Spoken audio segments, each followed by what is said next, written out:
And the other thing that's really funny is he custom made a net that it's not a net, it's a piece of wood with a string over it so that when you graze it, it'll act like a net, if that makes sense. Yeah. It won't bounce. You'll have a little bit of give there. It's the rest of it's solid wood. So as opposed to normally you hit the net, it just stops, right? I'm just trying to imagine. You hit the net here, it comes right back at your face. So that's weird. Hi, everyone. Welcome to the BizDev Podcast, the podcast about developing your business. I am David Baxter, your host, and I'm joined, as always, by Gary Voigt. How's it going, man? It's going good. Good to be back again. Been so long. Well, we've done so many of these episodes now that it's like... We just got to 10. I was very excited about that. I cannot believe it's been 10 weeks. Because we do one a week, and that's a lot longer than I thought it had been. It feels less than that. I'm feeling good, feeling like we're getting in the groove. All 6 people who listen to it every week are enjoying it. I think it's becoming our wives more fun and slightly less bad. I think you're aiming for the stars there. No, it's really fun to do. So, but it's a good start. It's a good start. It's fun. Just wanted to pat ourselves on the back for that 10 episodes. For the mighty 10 episodes. Big milestone. Yeah.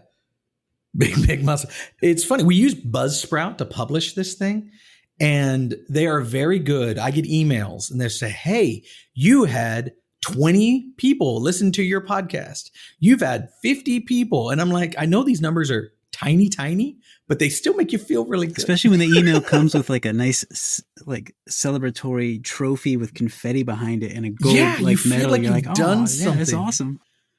No one, I mean, the numbers are still so tiny. I mean, at some point, I guess they start going into real numbers, thousands and tens of thousands and whatever. As long as we're not going into the negatives, we're good. So that's right. No one's kicking us off yet. I will pay $4.99 a month for you to stop podcasting.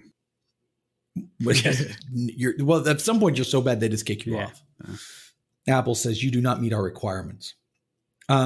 So today we're going to talk about this article I found in the New York Times, where they interviewed a bunch of really good big CEOs like Sundar Pichai from Google and the leader of PwC and Miller Knoll, which I didn't know was the name of the company. Herman Miller of the chairs, Aeron chairs that everyone loves. I'm sitting in one right now.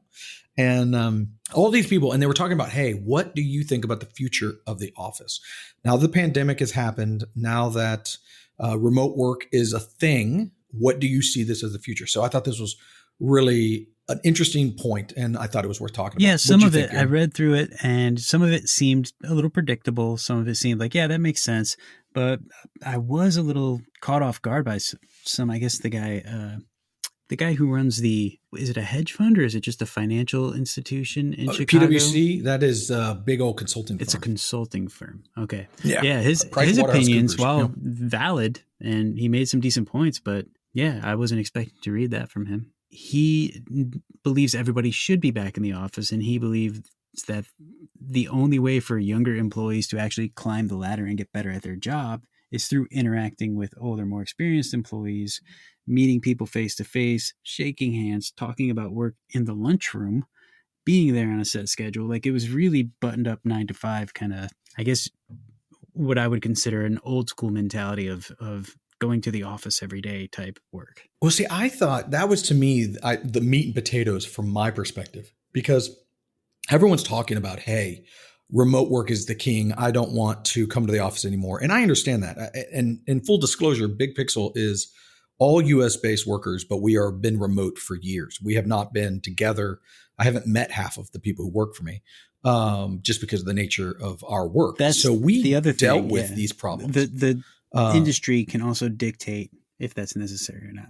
For what he does, if you're meeting with people and you're talking about their finances and where they're going, they want to see you face to face and have like some sort of sense of trust on who you are as a person from meeting you and talking to you and building a relationship over time.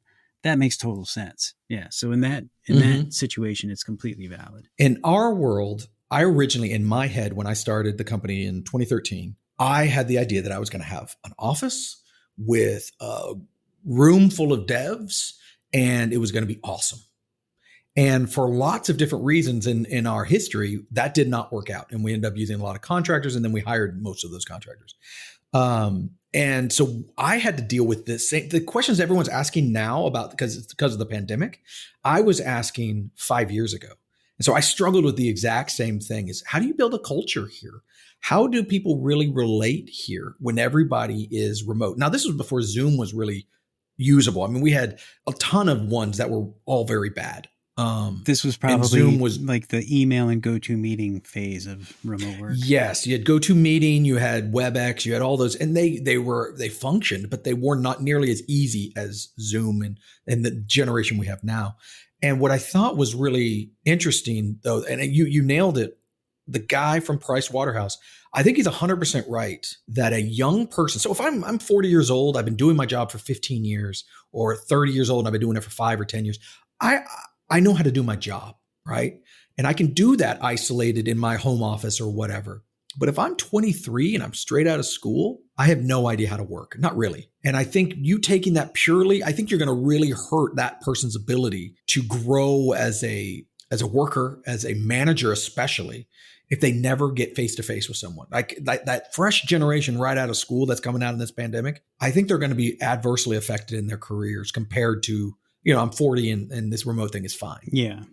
Now, it's also because that's what we grew up with, and that's what we came through, and that just seemed to be the established way. Things seem to be changing, so I don't see that it would be impossible for them not to. I just see it would be difficult. It's definitely a challenge that's going to have to come up. And yeah, like you said, just being around an older employee as a mentor type role, just to kind of learn, even if it's not how to work or do your specific job, just how that company runs and what they expect of you. Because not everything's going to be, in a doc you could download or over a Zoom meeting with an HR rep. You're going to have to learn the ins and outs. Maybe I'm an old guy, but to me, there's all the intangibles that you missed out on. Like your boss's boss's boss. You run into him or her in the elevator, or in the lunchroom, and you strike a conversation, and you both find out that you're into coffee, and you talk about that, and you just built a relationship there that will serve, on accident. This is all serendipity kind of stuff. Yeah, or you went to the same college, and you missed that, and then next thing your buddies talking about the football team. Or you're both interested in the same sports team or whatever, and that starts a conversation. He's like, "Hey, I like talking to you. Why don't you come help me with X project?" Right. And your career path literally just changed. Absolutely. But I can't say I did. Even when I run a remote company, I can't say that I don't miss that. Our devs, struggling with a problem, and they get up and they go to the lunchroom and they're getting water or whatever, and they're noodling on it. And someone walks in and, "Hey, how's it going?" "Well, I'm struggling with X, Y, and Z." "Hey, have you tried this?" We've lost that. Yeah. Or, I've ran into that before. It's not someone they would have really expected to ask or have an answer for them. So it's not like they would reach out specifically to that person. But like you said, it's just. Or they don't want to bother them. Right. I don't want to bother you because now it's I'm reaching out to you and I'm interrupting your day. You already were out of your desk. You're already taking a 5-minute break or 10-minute break or whatever. You're not bothering this person. You ran into them in the break room. I totally get that. But at the same time, all these other people who say, "Hey, you don't have to come to work anymore." I totally get it. The younger generation is going to insist upon this now. I agree with all of that, but I will say that it still strikes me as wrong in my head. This is because to me, it's like my guys, I have a thing that if I am talking to someone, one of my teammates, and it's after 5 my time, I feel guilty bothering them. It's built into me that the day is supposed to be over, 5 or 6, right? So if I'm pinging you at 6:30 at night because something blew up, I feel guilt. But these guys, a lot of our teammates, they don't start until 10, or they took 3 hours off because they had to go do something personal, and they're fine working, right? They're fine working from till 8 o'clock at night because they took a big chunk of the day. And that is still weird to me. The workday has changed for sure.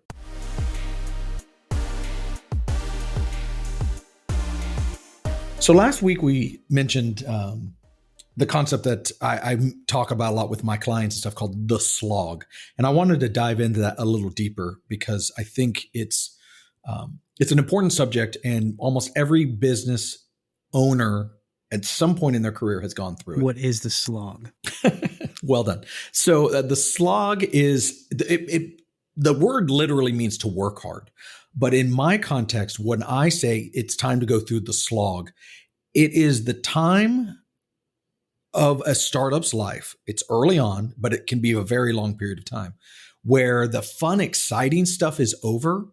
And now your job is to make the world care. Because I've mentioned it before, but every startup I have ever, or even business owner, existing business who's creating something new, anyone creating something new, everyone secretly believes that when they turn the lights on and it's all done, that suddenly people have been waiting for this thing and they're going to all show up. And I tell that story to every startup and they say, oh, not me. I totally have a realistic expectation, but I've seen the light in their eyes. So here's the scenario where the slog begins. So when you come to us and you say, hey, I've got this idea, I'd like you to help me build it. Great. The first thing we do is we give you a design.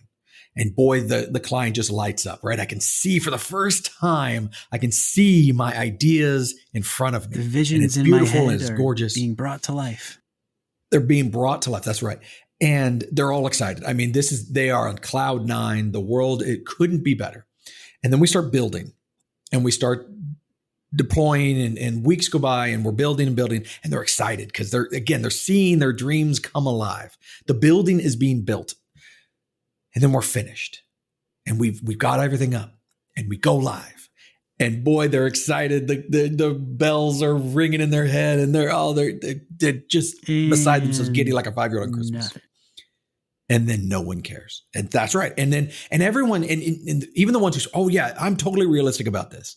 You can see the light in their eye die. Yeah, unfortunately. Because no one cares. And I tell them this 100 times, but everyone, and I will be fair, when I started this podcast, I had secret dreams that thousands of people were waiting to hear the dulcet tones coming out of my mouth.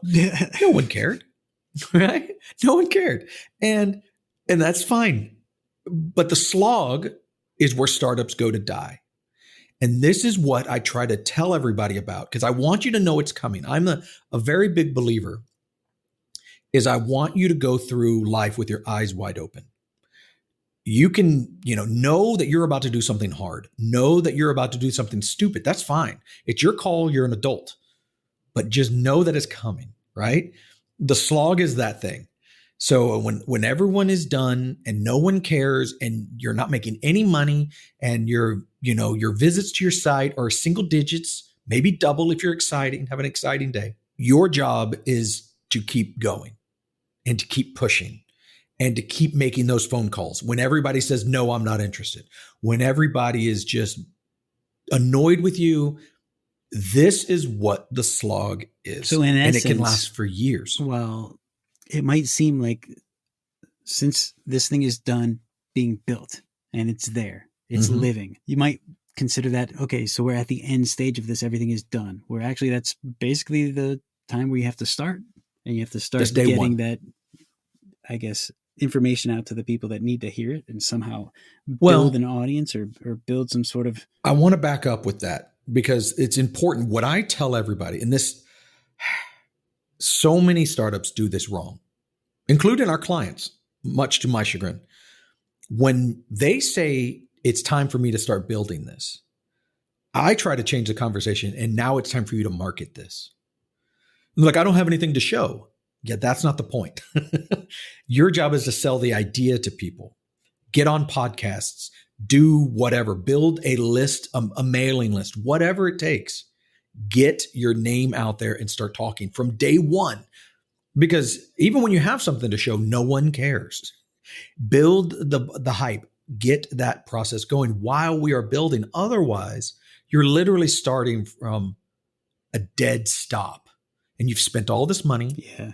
And if you started earlier, you kind of have a rolling start. It's not a fast start, but it's at least rolling rather than just dead. Because then you can build the hype machine up and you can say, hey, this is coming. It's like there's a store that just opened near us called Crumble. They make cookies. And 6 months ago, they put their sign up, said Crumble cookies. My wife started stalking them every week. Had she heard of the company before or was it brand new? Not until she saw the sign. She went and looked them up and said, oh my gosh, I must have these cookies. She'd never heard of them before. And she started stalking them for months and months and months. And they finally opened and it was a glorious day and we bought cookies. But that sign was such a statement to her, right? It was coming. And that's the kind of thing, hey, we're going to solve your problem, whatever in my wife's case, it was she needed cookies, but it could be whatever your startup is all about. And that needs to start early. But the slog is where I want to make sure of is that I'm clear on, if you're in it for the money, if you started this idea because you want a quick sell, which I get all the time, which to me is a yellow flag. And I tell them that, hey, if you're in this for the money, you're not going to make any money. You're going to spend a lot and you're going to lose it, because that desire to make this big exit, to make sell the business for millions and millions of dollars, even if that's true, even if that actually happens, that's years away, right? And in between now and that magical day is the slog. And that slog is going to be brutal. It is draining. It's no fun. And if you're in it for the money, that payday 4 years from now is not going to keep you going. You're going to bail, almost guaranteed. I've seen it many times.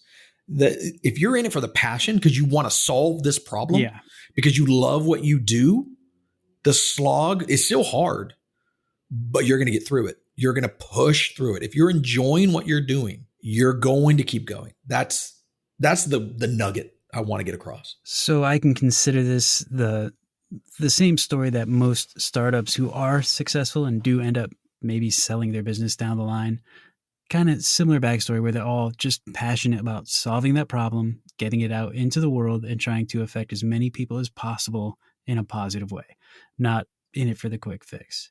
Well, you reminded me. So one of my favorite podcasts, and if you're listening to us, then you need to go and find How I Built This, which is one of the best podcasts on startups on the planet. They interview startup founders, the big ones, Airbnb, Kickstarter, whatever. There's tons of them, and every one of them is great. One of the things I thought was interesting about Kickstarter was they were talking about overnight successes, and everybody's like, Kickstarter is an overnight success. It's like, we were here 8 years before we got any traction at all. 8 years where we were trying different things. We were pivoting. We were doing this, but we had the core idea and we wanted it to be successful. And so we kept at it. And so everybody's saying, oh, overnight success. No, 8 years. And Airbnb is the same way. Now they have an amazing story where they sold cereal and crazy stuff. Again, you got to listen to that podcast, but it is, but I'm guessing that both of those companies, when they were in the slog, were actively trying to promote themselves and actively trying to go out and spread their idea. The way out of the slog is exactly what you're saying. You've got to make people care, because no one cares. If you build it, no one will come. It's not the field of dreams here. It's the opposite. Your job as the founder of the company is to be the greatest cheerleader on the planet and make people care. That's it. That's the only job. And when people tell me when we're starting, well, I can't do tech, so you're really important to this equation. And I'm, no. Let me flip that on the head. At the end of the day, I am 10% of your success. If I build you the greatest app in the planet, I am 10% of your success. Your success is 90% on your shoulders, founder person. And you need to remember that and keep that in drumbeat. I'm a very small part of this, which leads us to a different discussion about how much you should give if you're giving equity away to a developer, how much you should give away. I will not dive into that now. Episode. Yeah, I'm not going to dive into that now, but I will say it's not as much as you think. Because it sounds like they are critical in that they're the only people on the planet, and they're, and they'll sell themselves like that, but don't fall for it. We can talk about that in detail later. But the slog is, it's slow, it's long, but the way out is to make people care. That's that simple.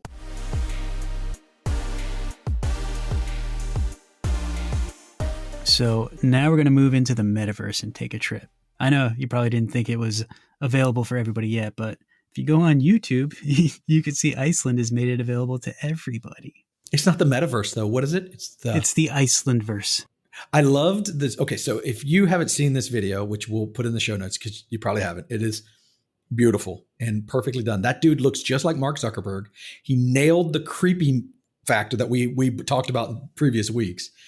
But he nailed it. He nailed the mannerisms, the behavior, like the background, the atmosphere, the little sarcastic comments. It did make me want to move to Iceland too. Oh my gosh, that place is beautiful. Gorgeous. Absolutely. But yes, the video is this guy telling him that you don't need a metaverse. It's all right here. It's a wonderful video. Completely immersive, where water feels like water. It's 100% immersive. I think they did another one. Well, the other thing I love, he called it the Iceland worse. It wasn't a V, it was a W. He did that once, and I'm like, that had to have been on purpose. But they did another one where you could go to a website and record yourself screaming, like your angry scream, and they would broadcast it over loudspeakers and make it echo in the mountains. Wow. Just in the middle of nowhere? Yeah, just in the, I mean, because it's just like, just rock out there, just volcanoes. And there was another one of these ad campaigns. They've got their finger on the pulse. Their tourism people are spot on with. Yeah, this has to be done by the Board of Tourism. And just, they even say in this that they don't really take themselves seriously, and they're pretty easygoing, but man, it's perfectly timed. Perfectly done. Yeah, very well done. It's worth checking out. I want to go to Iceland. Oh my gosh, yeah. Well, it's weird though. I had always been told that Iceland was poorly named. Iceland and Greenland had their names reversed because Iceland is actually covered in green and Greenland is actually covered in ice. But those pictures, everything was ice. So now I'm just confused. So now I need to go to both just to make sure. I knew a guy from Reykjavik. When I was Reykjavik, you're saying Reykjavik, it wrong. Reykjavik. Okay, I'm sure he. I only know that from the Hard Rock. I had a T-shirt from there. Exactly what you imagine. It was a kid I used to surf with, actually. Tall, blonde kid, blue eyes. Looks like he's from, I guess, a candy box from Switzerland or something. You know what I mean? Just stereotypical. His name was Joe. No accent or anything. I'm like, so did you grow up here? Like, this is when I first met him. We worked together. He's like, no, I'm actually from Iceland. I'm like, whoa, there's people there? It's not just polar bears? What in the world? And the way he explained it to me, apparently the city life is insane, almost like New York City and LA combined. The country is like the best vacation you'll ever take to get away from things. He said everybody's super nice. And from what he was describing, I'd really like to go visit. Well, the one thing I've heard, and again, this sounds like an ad for Iceland, and yet neither of us know what we're talking about. Oh, that means their video worked. That video worked, right? We're talking about it on our little podcast. One thing I've heard about their nightlife is because they have so many months where there's no darkness. Sun? Oh. Well, and vice versa. Like they have 6 months that it's all sun and 6 months where there's no sun kind of thing. Yeah. Their parties go into like 3-4 in the morning because no one's tired because it's sunny out. It's very strange. But I definitely think that they nailed the metaverse thing to bring it back. I'm bringing it back full circle here because we've been talking about the metaverse so much. And nowadays, I think everyone is talking about the metaverse. It is getting to the point where it almost makes me wonder if they all got together and decided now's the time. Now's the time. We've been wanting to do this for so long. Go for it, in Iceland, people have legs. They have legs in that. They have a much better. They're Icelandverse, so there are legs. That's right. Not the Microsoft Icelandverse. On that note, I think we're going to take our legs and walk out of here. Did you like that? We didn't have any questions, but we still want to remind you. We are working on YouTube because I think that's going to be a way to get more comments because it's easier than sending an email. But if you do want to send an email, feel free to do it. hello@thebigpixel.net will get to us and we will read them and we will hopefully be able to use them on the air and answer your questions. And here's to the next 10 episodes. That's right. We're going to start on number 11. This is number 11. What am I saying? I don't even know. Yep. This is number 11. All right. I'm done. Content creators. Content creators unite. All right, y'all. Thank you so much. We'll talk to you next week. See you guys.